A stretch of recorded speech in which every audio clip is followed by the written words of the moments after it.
Remember this commercial? This is your brain. This is drugs. This is your brain on drugs. Donald Trump's brain is short-circuiting. I don't know what I said. Worked out too well. $1.2 trillion for their fake infrastructure. We've all been observing Trump's mental decline, and as is the case with many seniors, it exacerbates a person's worst traits. It's very simple. You're a nasty person. And if you're a fan of irony, the same GOP attacking Biden for his age, well, they're seeing that cock come home to roost. Trump's brain is gone. Gettysburg, what an unbelievable battle that was. The Battle of Gettysburg, what an unbelievable, so beautiful in so many different ways. Gettysburg, wow. I go to Gettysburg, Pennsylvania to look and to watch. Never fight uphill, me boys, never fight uphill. They were fighting uphill. He said, wow. Now, Joe Biden may be Trump's opponent in the fall, but Tiny Finger's real adversary is his diminishing mental acuity. Donald Trump, this and that. Which is pronounced and profound, whether it's Trump's trip to Gettysburg. Just this week it was reported that an illegal alien, and you just look at. Or it's confusing Nikki Haley and Nancy Pelosi. Trump facing criticism and questions regarding his mental fitness after comments at a rally this weekend where he mixed up his Republican rival Nikki Haley and the former Speaker of the House Nancy Pelosi when discussing January 6th. Nikki Haley, did you know they destroyed all of the information, all of the evidence, everything, deleted and destroyed all of it, because of lots of things. Like Nikki Haley is in charge of security. We offered her 10,000 people, soldiers, National Guard, whatever they want. They turned it down. First of all, he has a cognitive disorder. So you can understand why Trump wouldn't appear on a debate stage with the other Republicans. His brain would be like a 1980 Tandy computer trying to download a 3-hour movie. He's crashing and he's burning. I don't know what I said. With your vote by Christmas, and we're going to have it by Christmas 2024, that's just shortly after the election, because of the momentum of our victory, we will have a U.S. economy roaring. Looking back to January 2021, numerous White House aides testified that Trump was having troubles even back then, as he spent hours gleefully watching the attack on the Capitol. They were begging him to call off the mob. Instead, with the crowd having erected a gallows and chanting, "Hang Mike Pence," Trump sent out a tweet. Mike Pence didn't have the courage to do what should have been done to protect our country and our Constitution. Pence could have died, along with many others, but he didn't care. Why? He wasn't able to care. Of course, Trump lost the election by 7 million votes. But yeah, it was all Nikki or Nancy's fault. And Donald Trump was totally unhinged. Shrinkx will use multisyllabic clinical terms to try and describe Trump's long slide down. But this speculation is problematic. Americans view psychoanalysis like poetry, and people hate poetry. While most Americans have some experience watching grandparents' cognitive decline, Trump's is both dangerous and increasing. And since his doctors cower in fear, we don't know what's happening in there, but we can see it. I took a physical and I passed with flying colors. And I took a cognitive exam. I said, "Doctor, give me anything you want. I want to take." I said, "Is there some kind of a test? Like you'll go person, woman, man, camera, TV." Under normal conditions, Trump would enjoy the same medical privacy you and I deserve. But you and I aren't running for the highest office in the land, promising to establish mass deportation centers for Americans based on their nationality, or allow states to imprison pregnant women, or use the military against U.S. citizens. Trump may not technically be insane, but ask a Shrinkx and they'll tell you he's driving in the neighborhood. Bottom line, the American public deserves an accurate account of Trump's health. But till then, we'll have to settle for this. Never allow the big media or left-wing pressure groups to silence you, censor you, discriminate against you, or in any way tell you what you have to say. They want you to say what they want to have you say, and we're not going to let that happen.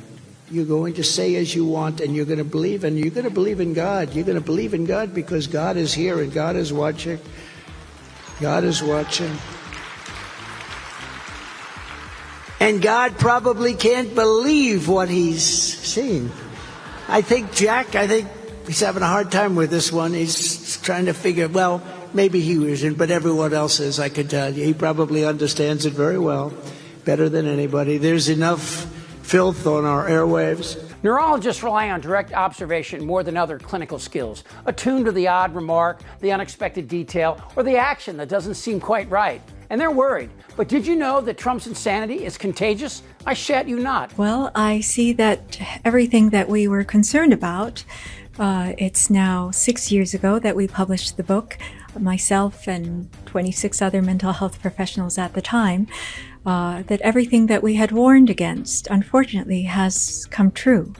And one of the aspects that we were most concerned about was that over time his dangers would grow in terms of, not just in terms of a more dangerous case of Donald Trump, but also in terms of what we've been saying, Trump contagion, which is kind of like a psychological epidemic. I can explain more later, but we don't think of psychological symptoms as being infectious or contagious. But that makes sense. Trump supporters, almost to a person, have displayed the same hatred and fear towards anyone who opposes them, repeating Trump's phrases like a dog that's been taught to sit and lie down.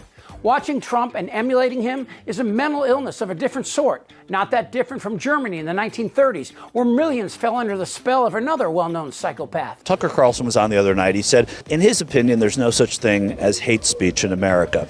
How do you stand on that? I believe in hate speech. When you have hate for somebody, I am 100% into hate speech, because it's freedom of speech. You can speak. All of this insanity would be tolerable if not for the fact Trump supporters want him in the White House, with all of the powers Trump has promised to bring down upon his rivals and political adversaries.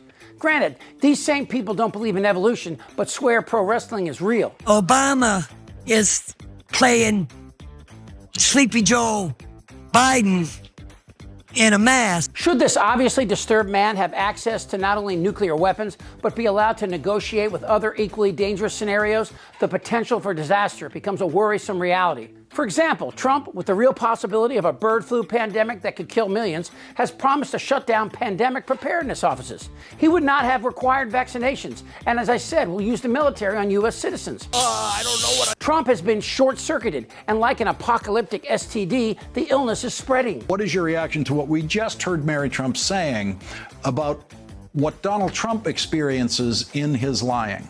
I think that's absolutely right. There's a name for that. It's called sadism, which is defined by having pleasure from suffering of others. Today, Trump's followers are infected, and Trump's speeches are almost white noise for them. They have ingested his hate and virulent attacks into their DNA. Meanwhile, Trump is short-circuiting. I don't know what I... On trial, as he awaits 3 more trials, as he campaigns for the GOP nominee, and none of this is good for his mental decline. It's like lighting firecrackers around a dog. Any ideology that's having to do with that, or any of the other really sick thoughts. Although Trump is the healthiest president in the history of history, he may still have a number of medical conditions that make it dangerous for us to allow him to hold power. But it's more than just that. As I mentioned, Trump's sociopathy has progressed alongside his mental decline and made him even more capable of sadistic acts. And to that point, he will never again allow the likes of Secretary Espers or General Milley or John Kelly anywhere near him. Trump will appoint only those who do not interfere with his deteriorating mental illness. You ready for the new Secretary of Homeland Security? Indictable. Trump will not back down because his rapid descent won't allow it.